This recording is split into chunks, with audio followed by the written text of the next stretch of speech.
Bueno, ya son las 5 en punta. Buenas tardes a todos.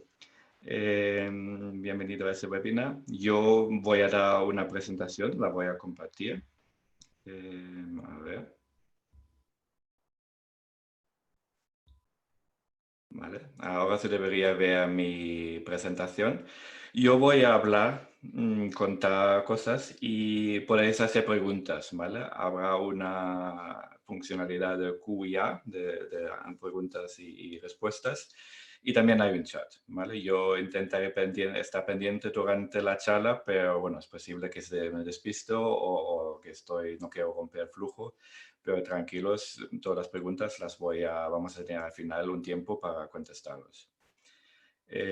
Bueno, el tema de la charla de hoy es la gestión de la identidad descentralizada, es decir, basado en blockchain. Y bueno, antes de empezar, para los que no me conocen, un poco sobre mí. Yo soy el director general de Cryptonics. Cryptonics es una empresa spin-off de S2 Grupo.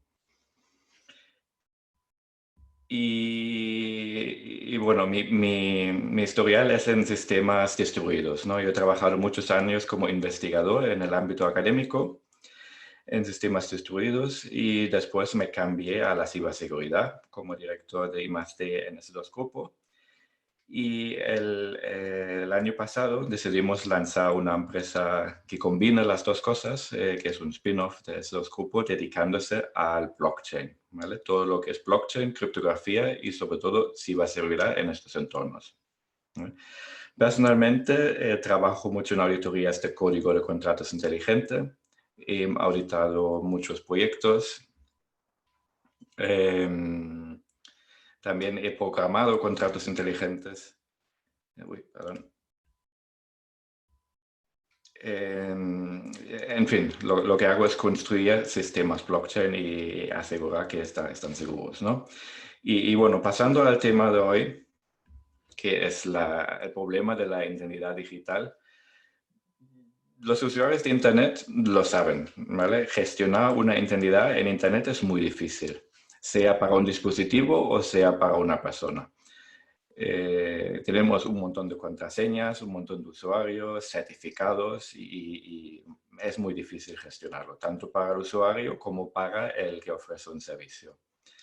Y bueno, ese problema tiene una causa, ¿no? Y esta causa está aquí recogido en esta cita de esta frase de Kim Cameron, que es un personaje del mundo ese de la identidad digital, que durante muchos años fue el arquitecto de control de acceso e identidad de Microsoft. Y ha escrito un texto que se llama The Laws of Identity, ¿no? Las leyes de la identidad. Y una frase que pone ahí es que el Internet fue construido sin saber con quién y con qué te estás conectando, ¿no? Es decir, no hay un protocolo de identidad o autenticación que forma parte del stack, de la pila de protocolos que se utilizan en Internet, ¿no? TCP/IP no tiene una noción de identidades, ni lo tiene HTTP, todos esos protocolos no lo tienen. ¿Qué pasa? Pues la gente sobre los años se la han construido por encima, ¿vale? De distintas maneras y por eso tenemos ese problema de identidad digital que tiene mucho que ver con interoperabilidad y confianza y privacidad y muchos temas. Pero bueno, la gestión de identidad se puede reducir a este triángulo, ¿no? Esa es una imagen muy conocida que se llama el triángulo de la confianza. Básicamente hay tres actores en todo esto. Una identidad, que aquí he dibujado una persona, pero bueno, puede ser un dispositivo, ¿no? Hay una identidad. Y esa identidad tiene algunos permisos que se expresan en credenciales. Hay un emisor de estos credenciales y hay un verificador, ¿vale? Alguien conoce esa identidad y verifica que puede hacer ciertas cosas y alguien quiere verificarlo y lo puede hacer mirando esos credenciales. Muchas veces el emisor y el verificador son la misma entidad o el mismo servicio, pero no tiene por qué. Y bueno, eso se puede implementar de muchas maneras. Y tradicionalmente la primera forma de hacerlo era lo típico, usuario y contraseña, ¿no? Es decir, un modelo de gestión de identidad centralizado. Hay una empresa y un individuo. Ese individuo le asigna una identidad dentro de nuestro sistema, que puede ser un certificado, puede ser una contraseña con usuario, lo que sea. Eh, ¿Qué pasa? Pues esta empresa maneja nuestros datos, ¿vale? También pasa que para cada empresa necesito otros credenciales y otra identidad. Tengo una identidad en Google, tengo una identidad en Facebook, tengo una identidad en Twitter, tengo una identidad en donde sea, ¿vale? Y es difícil gestionarlo.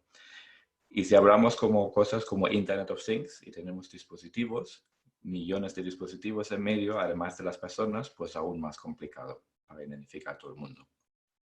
Entonces, se ha pasado a un modelo federado. Un modelo federado significa que hay ciertos proveedores de ID. Google es un proveedor de identidades. El típico sign-on with Google, ¿no? Facebook también es un proveedor de identidades. OpenID era un intento de hacerlo de forma más abierta, pero bueno, hay varios proveedores. Y la forma que funciona eso es un individuo se identifica por unos credenciales que están emitidos por el proveedor federado, ¿no? Y se hace la autenticación con este proveedor y bueno, hay un token criptográfico que se emite y bueno, funciona bastante bien. Es un poco más distribuido en el sentido que ya no necesito 300 contraseñas, con 30 me vale, para dar un ejemplo, ¿no? Pero sigue siendo centralizado en el sentido que el proveedor de identidades y la empresa manejan nuestros datos, ¿vale? Entonces, el último modelo, que es la de lo que se llama gestión de identidad descentralizado, o también en inglés el Self-Sovereign Identity Management. Self-Sovereign Identity es una frase que no me gusta nada, luego explico por qué, pero bueno, se llama así. Básicamente, aquí el individuo es el que tiene el control sobre su identidad, ¿no? Él tiene los datos y los credenciales, luego vemos cómo los tiene, pero tiene el control y puede compartirlos con una empresa o no. Pero seguimos teniendo un verificador y alguien que emite credenciales, pero ya no tienen el control sobre qué pasa con esos credenciales, aparte de emitir y verificar, ¿no? Y para controlar todo eso hay en medio un ledger distribuido, es decir, un blockchain, que actúa como un protocolo criptográfico para gestionar la confianza en este sentido, ¿no? Luego explico cómo funciona en la práctica, porque suena muy bonito, pero tiene sus complicaciones. Pero antes de entrar en ese detalle, me gustaría poner esta tabla comparativa, que es una gráfica que he robado, pero funciona bastante bien. A ver, tenemos aquí a la izquierda el modelo centralizado que utiliza tecnologías como usuario y contraseña. Podemos tener múltiples factores de autenticación, eso no es problema. Podemos hacer un single sign-on para varios servicios también, pero seguimos teniendo el problema que tenemos una ID fragmentada y la empresa que la gestiona controla todos nuestros datos, ¿no? Y eso también es un problema en términos de seguridad. ¿Cuántas veces se oye que la base de datos personales de un servicio sale a la luz o está vendido ahí por el mercado negro? Y bueno, los ataques conocemos todos y son bastante comunes. Modelo federado es un poco más complejo a nivel tecnológico. Tenemos protocolos como OAuth o OpenID. Y bueno, es menos fragmentado, pero seguimos teniendo el problema que los datos están en puntos centrales, donde causan un problema de privacidad y seguridad. ¿Vale? Y bueno, en el modelo descentralizado podemos tener tecnologías como criptografía y un distributed ledger, un blockchain, digamos. Y eso significa que podemos tener un modelo criptográfico en el que el usuario tiene sus datos y da acceso cuando él quiera y revoca el acceso cuando él quiera. Obviamente, la confianza en un emisor de credenciales no desaparece, ¿no? Solamente que lo gestionamos con la ayuda del blockchain de otra manera. Y eso también tiene una ventaja a la hora de hacerlo seguro, ¿no? Porque si roban los credenciales que yo tengo en mi dispositivo móvil o en mi ordenador, pues es obviamente un problema, pero no afecta a 1000 usuarios o 1.000.000 de usuarios a la vez. Tengo el control sobre mis datos para lo bueno y para lo malo. Bueno, explicamos ese modelo un poco mejor. He dicho que se basa en un blockchain, ¿vale? El blockchain en sí mismo, entiendo que los que se han conectado a este webinar entienden más o menos cómo funciona y qué es, pero como hay mucho malentendido y mucha información muy mala por ahí que lo explica, voy a dar una pequeña definición mía en 5 minutos, ¿vale? Lo que se llama un DLT o un ledger distribuido realmente es una base de datos replicadas, es decir, una base de datos de transacciones que está mantenido de forma consistente sobre una red peer-to-peer, ¿vale? Es decir, es una tecnología que permite sincronizar una base de datos sin que haya un punto que lo controla, no hay un punto central de control. Y un blockchain es simplemente un tipo de ledger distribuido que está implementado utilizando una estructura de datos concretas, que es una lista de bloques que están enlazados de forma criptográfica, ¿vale? Pero bueno, hay otros ledgers y para nuestra aplicación que estamos hablando hoy, la indemnidad, da igual cómo está implementado por debajo, ¿no?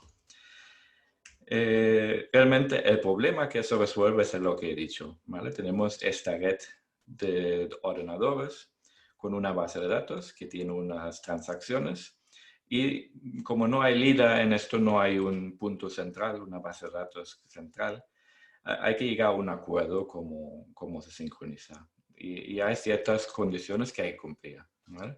Todas las copias del historial de transacciones tienen que ser lo mismo. Es decir, todos los nodos deberían ver todo lo que ocurre en la red en el mismo orden, sin coordinador. Eso es ya bastante difícil. Adicionalmente, el historial de transacciones debe ser inmutable. Es decir, una vez escrita una transacción, no la podemos deshacer, ¿vale? El historial de transacciones no se puede cambiar.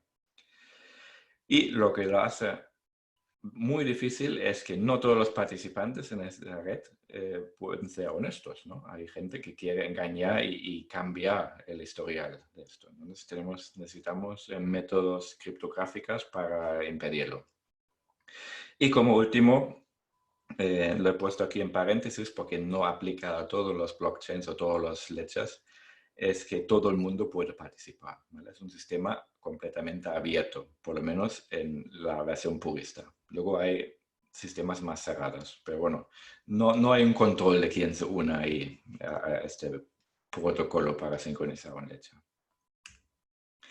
Y eso ¿qué nos proporciona? Pues nos proporciona una única versión del historial de transacciones y nos da sobre todo una fundación matemática para sustituir terceros de confianza, ¿no? Por ejemplo, podemos sustituir los notarios o los bancos, ¿no? Lo que hace Bitcoin como moneda criptográfica es sustituir los bancos.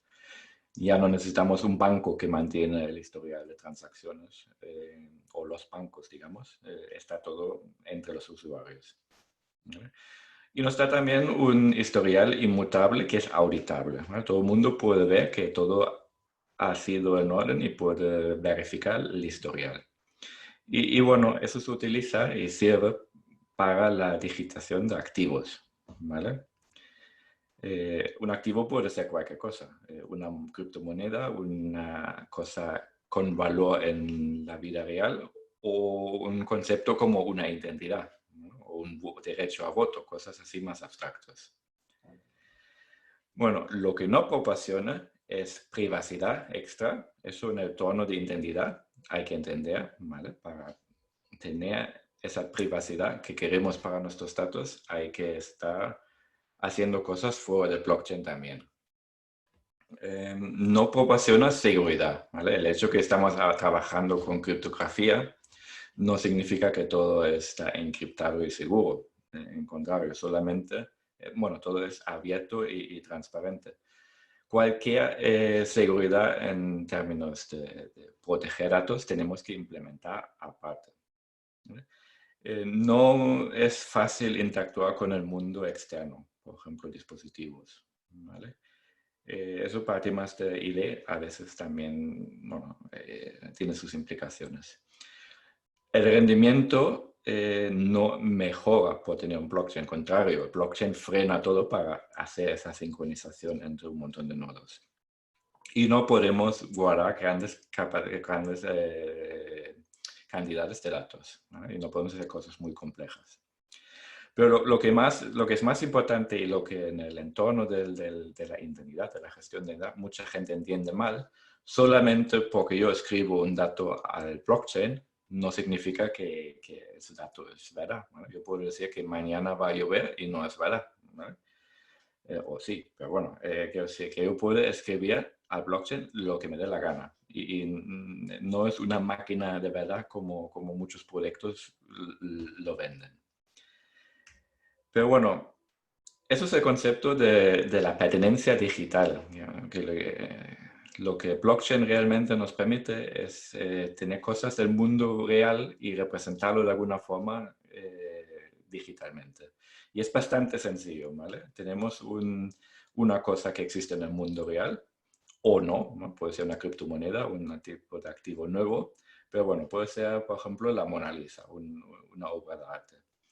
Y esa obra de arte está representado en forma de un token o un identificador o lo que sea en el blockchain. Y alguien tiene una clave privada criptográfica que controla este token, esta representación del activo. Y eso modela el ownership, ¿no? La pertenencia. Para cambiar el dueño hay que asignarlo a una clave criptográfica nueva, ¿vale? Ese activo puede ser una identidad, ¿vale? Y lo es en el caso de uso que estamos debatiendo hoy. Entonces, ¿qué es el Self-Sovereign Identity? Pues, como he dicho antes, la palabra no me gusta porque no dice mucho y aparte engaña un poco porque self-sovereign no significa la identidad autoverificada, ¿no? Solamente significa que tengo cierto control sobre mis datos privados y cómo se gestiona mi identidad.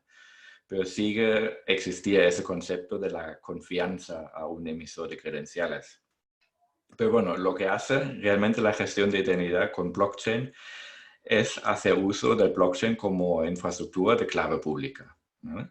Y el hecho de tener una clave o tener control sobre una clave privada es una prueba de identidad, ¿vale? Si yo puedo firmar con mi clave privada que controla mi representación de mi identidad en el blockchain, ya he comprobado que soy yo. Eso puede ser un dispositivo, una persona, lo que sea.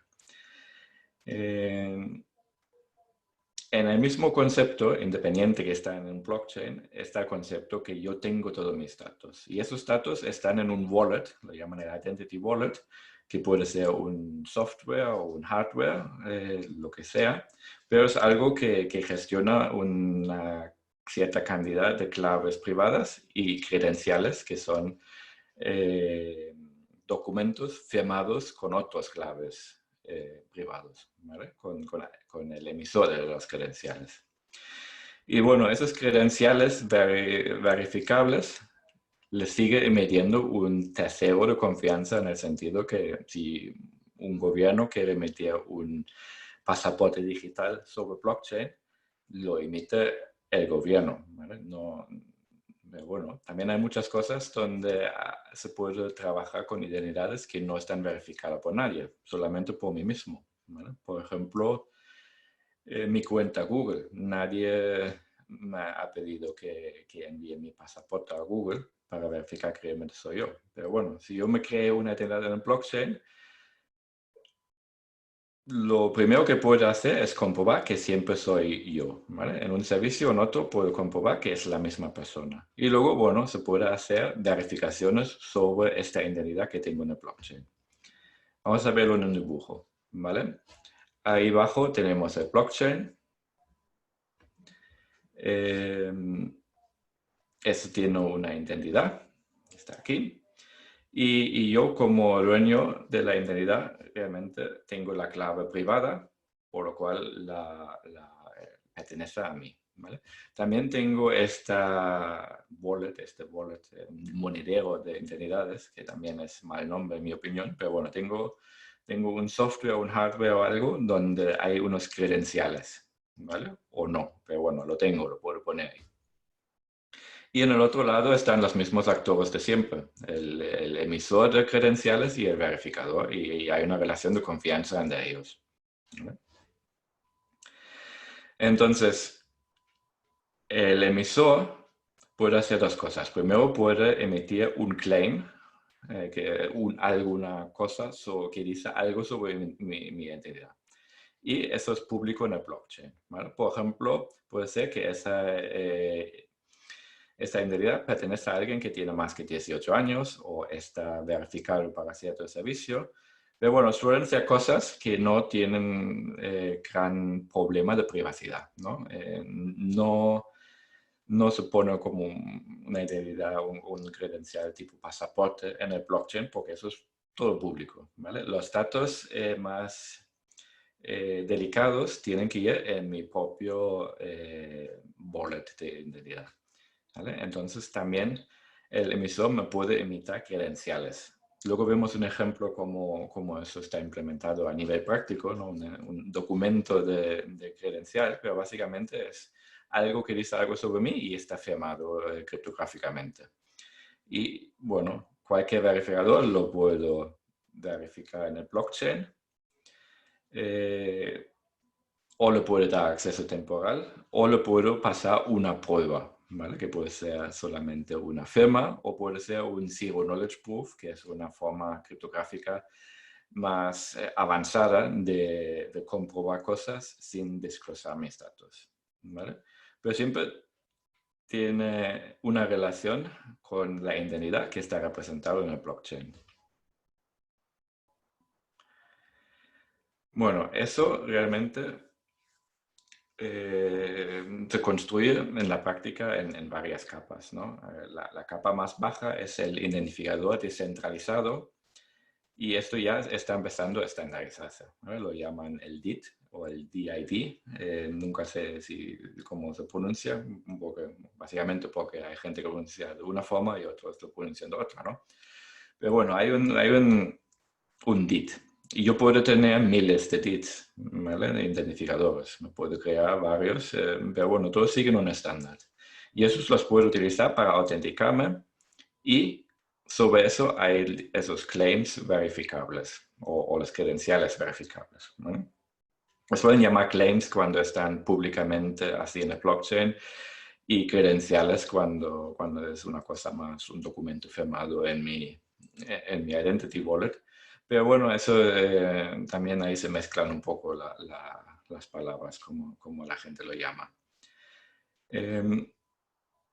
Están empezando a salir estándares como se representa todo eso en la práctica para tener cierta interoperabilidad. Y bueno, hay muchos y obviamente no se sabe cuál va a ser el estándar que gane, digamos, o es más aceptable a nivel mundial. Pero bueno, para nosotros los más relevantes y más aceptados es el W3C, ¿vale? El World Wide Web Consortium. Ellos han hecho una propuesta de estándares que está a punto a cerrar. Está en versión 1.0 draft bastante terminado. y parece que va a ser la base de todos los otros estándares que construyen por encima. A nivel europeo tenemos ya una regulación, una normativa que es el European Identity Directive, creo que es del 2014 ya, o del 2016, pero bueno, ya tiene cierto tiempo. Y bueno, los estándares intentan cumplir con esa norma. A nivel europeo también se está construyendo una identidad europea basada en blockchain, basado sobre los DITs del W3C, pero tampoco no ha salido todavía, ¿vale? Están en el proceso. Entonces, lo que está claro ahora mismo es la parte de nivel más bajo, cómo se representa una identidad en ese mundo del SSI, como lo llaman, el Self-Sovereign Identity, ¿no? Una identidad es como un URL, ¿vale? Hay un esquema que es DIT, que identifica que se trata de un DIT, y luego hay un método que es como la forma de interpretar un DIT, y luego para cada método hay una cadena que es específica, ¿no? Eso es igual que un URL que indica a un documento o un servicio en la web. Esto se traduce o apunta a un documento, digamos, ¿vale? Que es el DIT document, que tiene esa forma, ¿vale? No hay que entender todos los detalles, pero bueno, lo que realmente traduce cómo se llega del DIT a ese documento es la especificación del método, que es como un subestándar que cada servicio puede definir para trabajar con la especificación del W3C. Entonces, este documento tiene ciertas cosas, ¿vale? Tiene aquí, bueno, incluye el DIT y algunas referencias, pero también incluye cosas como claves públicas y servicios que se puede utilizar, ¿vale? Podemos ver aquí una clave pública, RSA, y bueno, hay alguien que lo controla y bueno, significa que esta clave pública corresponde a este identificador, y si yo como dueño puedo firmar o presentar algo firmado que corresponde a esa clave pública, ya me he autenticado como el dueño del DIT, ¿vale? Y pueden haber más que una clave, pueden haber varios, es bastante flexible, pero bueno, es un lenguaje definido y en teoría debería proporcionar cierta interoperabilidad. Lo mismo para las credenciales, ¿vale? Unos credenciales en este mundo es simplemente un documento, ¿vale? Un JSON de esta forma. Los campos están en el estándar, pero bueno, leyendo esto, un software debería poder saber interpretarlo, ¿vale? Tiene ahí arriba una descripción. En este caso, quién lo ha emitido y el tipo. Este es un ejemplo de un grado universitario, ¿vale? Entonces, este credencial puede verificar que alguien ha aprobado una carrera en cierta universidad. El emisor es la universidad en este caso, y el que presenta ese credencial y puede firmarlo, o la firma corresponde a la identidad, puede comprobar que tiene este grado de esta universidad. Y por debajo siempre tiene un proof que aquí está emitido bueno, básicamente para que cabe la transparencia, pero no es nada más que una firma electrónica muchas veces sobre la parte de arriba, ¿vale? Pero bueno, puede ser algo más complejo, pero normalmente es la firma de lo que está atestando. Y bueno, ¿qué se puede hacer con todo eso? Bueno, se puede construir una serie de servicios. Y bueno, como ejemplo para explicarlo, voy a utilizar nuestra propia plataforma que hemos construido y estamos a punto de presentar. que implementa ciertas cosas que se puede hacer con un sistema de identificación sobre blockchain. ¿Vale? Se llama Signor y bueno, es una plataforma blockchain, bueno, es una plataforma de gestión de identidades basada en blockchain con ciertos servicios, ¿vale? Y esos servicios son buenos ejemplos de qué se puede hacer a nivel de empresa con algo como los DITs que acabo de enseñar. Bueno, lo primero que podemos hacer es autenticar, ¿vale? Un servicio de autenticación, similar a los proveedores de esos sign-on with, ¿vale?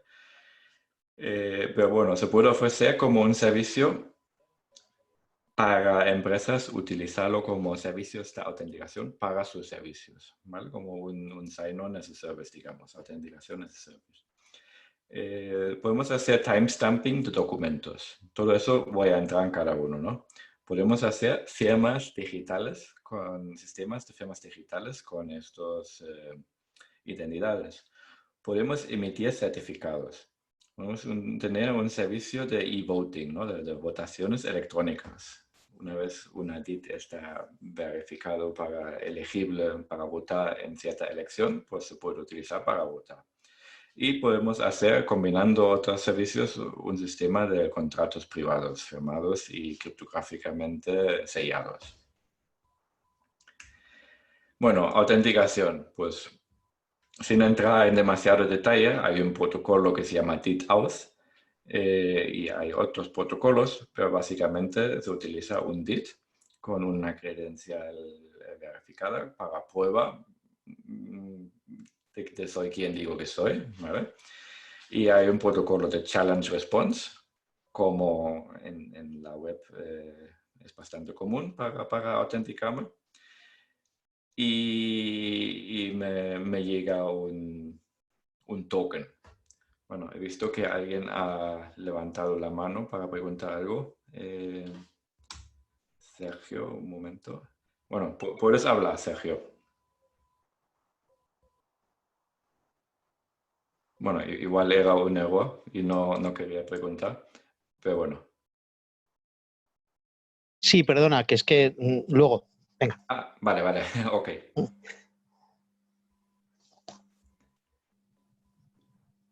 Bueno, pasamos al siguiente sistema. El siguiente servicio es timestamping, ¿vale? Poner un timestamp sobre un documento es algo que realmente hace un notario, ¿vale? Si yo tengo un documento y quiero registrarlo en un notario, eso lo que hace es demostrar que en cierto momento ese documento tenía cierta forma y el notario lo ha verificado que es así. Y si voy 5 años después, pues, ese documento sigue verificado como de integridad.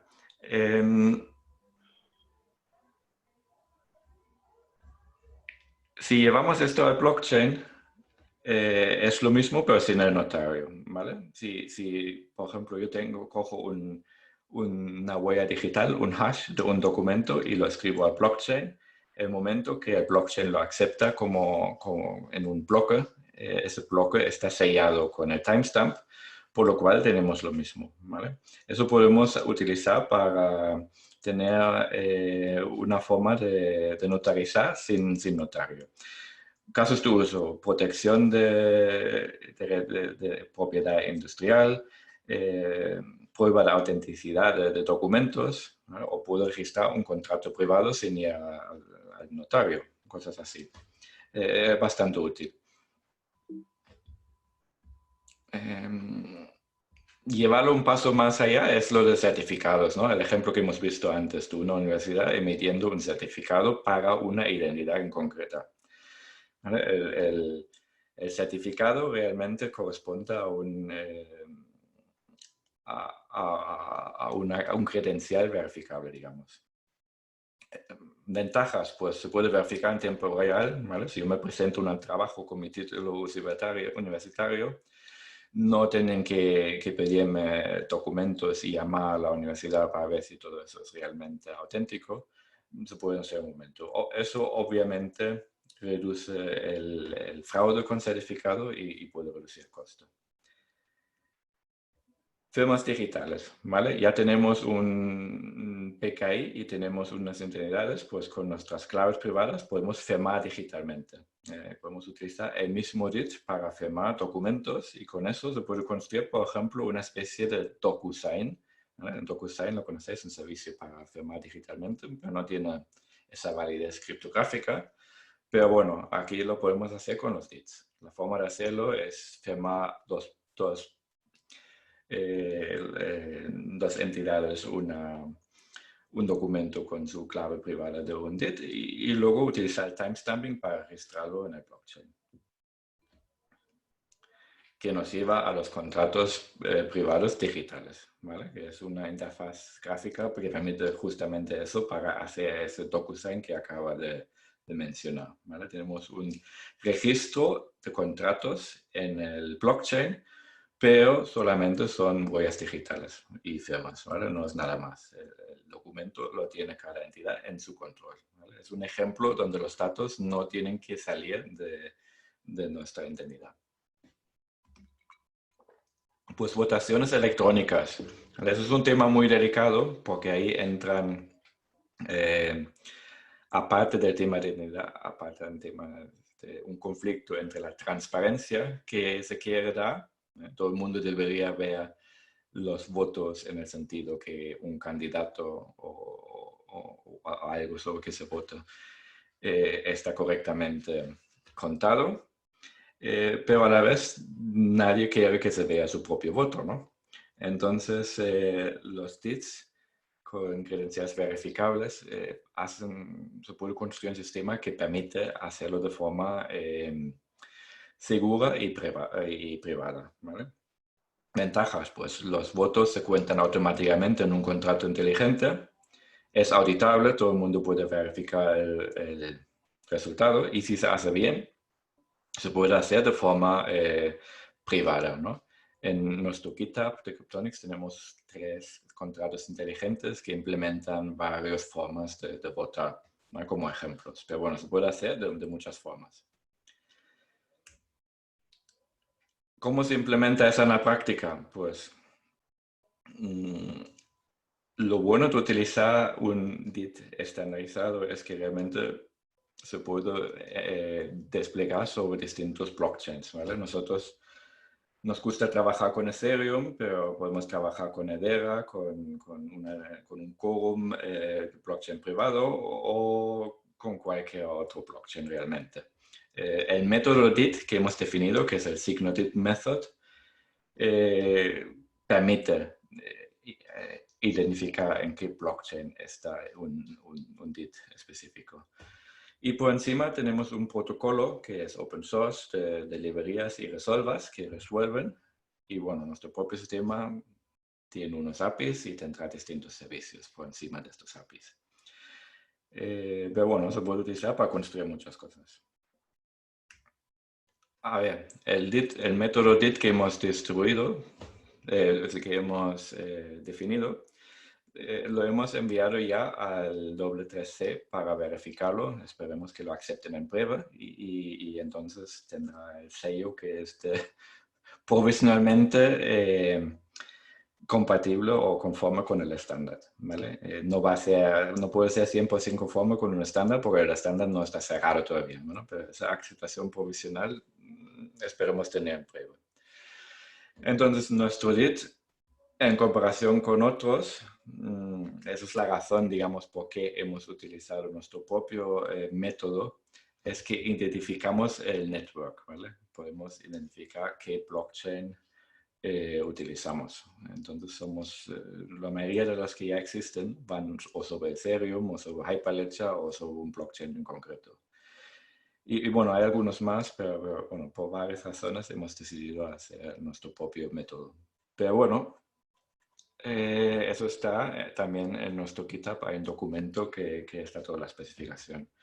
Los documentos tienen esa forma, ¿vale? Los DITs que están representados en el blockchain, en contrato inteligente, resuelven ese tipo de documento.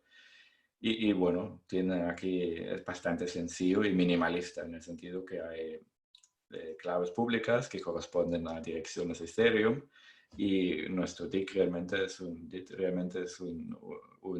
identificador de 32 bytes, por lo cual podemos emitir suficientes DITs para todo el mundo, ¿vale? No, hay más combinaciones que hay moléculas en la Tierra o algo así. Un montón. No nos vamos a quedar sin espacio. Bueno, para verificar, para hacerlo más sencillo, utilizamos la misma curvas elípticas que utiliza Ethereum, porque la mayoría de los blockchains que trabajamos son Ethereum directamente, ¿vale? Por lo cual es más fácil utilizar la misma criptografía. Bueno, eso es un poco la arquitectura. En el blockchain hay contratos inteligentes. Algunos de esos se pueden ver en nuestro GitHub públicos, otros no están liberados todavía. Por encima hay unos servicios, bueno, librerías y servicios, y luego sacaremos aplicaciones que vamos a hacer, bueno, poner al servicio de las empresas. Realmente no quiero entrar en más detalle en la arquitectura ahora. Lo que sí que quiero hacer antes de acabar es mencionar un poco Cryptonics, porque la mayoría que os habéis conectado probablemente conocéis a S2. Y bueno, Cryptonics es un spin-off que ofrece servicios orientado al mundo blockchain. Y bueno, tenemos la parte de diligence, que son todo lo que es auditorías de seguridad. Yo mismo hago muchas auditorías de contratos inteligentes, pero también hacemos sistemas enteras, full stack. Ofrecemos consultoría, construir arquitecturas, definirlas, y bueno, en soluciones obviamente está Signo, y también desarrollamos, tenemos un servicio de desarrollar para nuestros clientes soluciones criptográficas y pasarlo en blockchain. Bueno, voy a abrir a preguntas. Bueno, aquí en QA tengo solamente algún saludo. Francisco Barrena dice hola. Bien, hola Francisco. Aquí en el chat hay una pregunta de Alfonso López Escobar. Y dice, ¿qué validez o respaldo legal tiene el uso de blockchain para los usos que has comentado? A ver, eso es una pregunta trampa. Depende para qué se utiliza, ¿no? No hay nada, ninguna regulación que dice que no se puede utilizar un blockchain. Pero obviamente no va a sustituir en España la nacionalidad española y el DNI, ¿vale? Una vez que está la plataforma europea, habrá una identidad europea que un ciudadano europeo puede obtener y no se sabe todavía para qué sirve, ¿vale? Pero si yo ofrezco un servicio y quiero identificar a mi usuario con DITs y esa misma DIT puede utilizarse para otros servicios, no hay nada en ninguna normativa que no me permita hacerlo, ¿vale? Depende para qué se utiliza. Lo mismo como utilizamos nuestro sistema de notarización de documentos, ¿vale? En España no sustituye a un notario. En otros países se ha llegado a aceptar en juicios eso como válido. Pero bueno, todavía queda por ver cómo se resuelve todo eso a nivel legal. Espero que he contestado esta pregunta.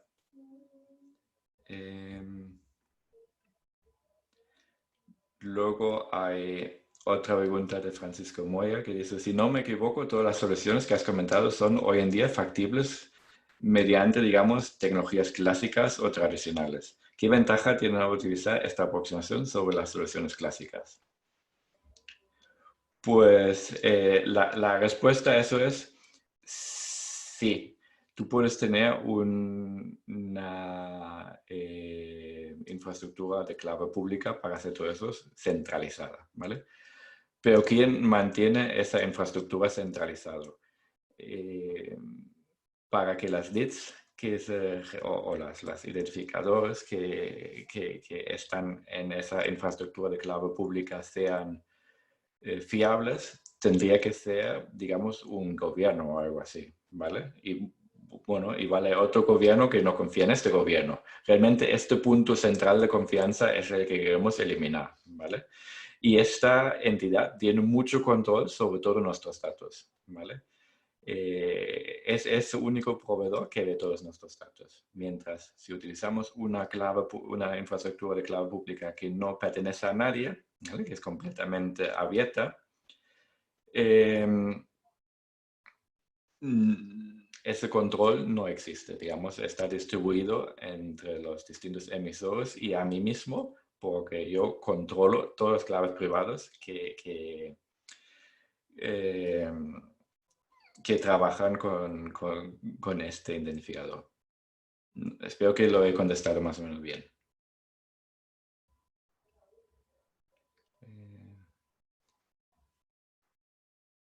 No veo más preguntas aquí en el chat o en el QA. Había alguien que había levantado la mano antes y ha dicho más tarde, creo que era Sergio.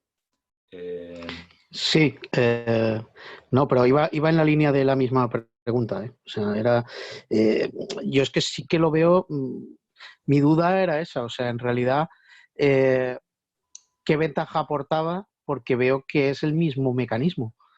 Quiero decir, sí, tienes el blockchain, pero bueno, GPG también es descentralizado y es por pares. Quiero decir, al final. Vale, pero si tú si tú quieres utilizar PGP para esto, ¿vale? No tienes ese repositorio, este registro de identificadores con claims que son públicos, ¿vale? Y verificables. Por ejemplo, yo puedo escribir en el blockchain que soy cierta persona y alguien lo puede verificar públicamente sin dar mis datos, ¿vale? Y el registro no sabe nada sobre mí. Eso es, y bueno, el Bueno, registro no sigue siendo un punto centralizado de fallo, digamos. sí, entiendo el modelo, pero bueno, los anillos de confianza de GPG eran para lo mismo, o sea, para firmar interconectadamente las claves. O sea, yo te conozco a ti y además es transitivo. Veo que también se puede implementar aquí, o sea, simplemente que no lo veo tan diferente. Sí, pero lo Entiendo, que hace PGP solamente verifica, es como la web o la red de confianza, ¿no? Que tú exacto. me conoces a mí y tú te fíes de eso porque hay 5 personas que tú conoces o no, pero que también han atestado que soy yo, ¿no? Pero Correcto. es más, ¿vale? Y yo puedo tener un registro donde alguien ha afirmado que tengo más que 18 años o que tengo acceso a cierta cosa, sin que saben quién soy, ¿vale? Yo puedo crear una identidad nueva para eso y meterlo en el registro, pero la controlo yo con mi clave privada, Ujú. ¿vale? Entonces Vale, o sea que no quita esa centralización de emisores, no quita esa confianza en emisores de credenciales, pero lo que quita es la confianza en el registro de todas las cosas. Yo tendría que si hacía algo sobre PGP, tendría que construir un servidor o algo donde van todos estos credenciales o todos esos claims sobre mi entidad. ujú. ¿Vale? Sí, sí. Perfecto. A ver, Francisco Moya dice, no es una pregunta. En mi opinión, el problema es la falta de confianza que genera una arquitectura blockchain que en definitiva no tiene a nadie detrás, ningún responsable, vaya. No sé si me explico. A ver, sí, eso obviamente se puede debatir. ¿Te fías más de algo que es de todos o de algo de un gobierno? ¿Vale? Que eso es la pregunta en este sentido. También lo que se está pretendiendo construir a nivel europeo es un blockchain de consorcio, digamos, en el que participan todos los estados miembros de la Unión Europea y mantienen esa infraestructura europea. Igual que a nivel de España hay algo que se llama Lastria, que es una red, bueno, de hecho son varias redes, de un montón de empresas españolas que se han juntado para crear un blockchain que controlan ellos en el sentido que tienen los votos y lo controlan los nodos ellos. Pero está completamente abierto para que todo el mundo pueda leerlo y verificarlo, ¿vale? Entonces, ese tipo de infraestructura, desde ese punto de vista, puede ser más fiable para ciertas aplicaciones que algo como Bitcoin. Pero bueno, entiendo la opinión que ha expresado Francisco. Bueno, no veo más preguntas o comentarios, por lo cual agradezco a todos haber atendido. Bueno, vamos a hacer más webinars de este estilo sobre distintos temas. El siguiente va a ser una repetición de este mismo en inglés, pero bueno, el después será con otro tema. Bueno, muchas gracias de nuevo y si hay algo que a alguien le interesa en particular o una idea, estamos siempre, acá hacemos las sugerencias. Bueno, pues eso. Adiós a todo el mundo.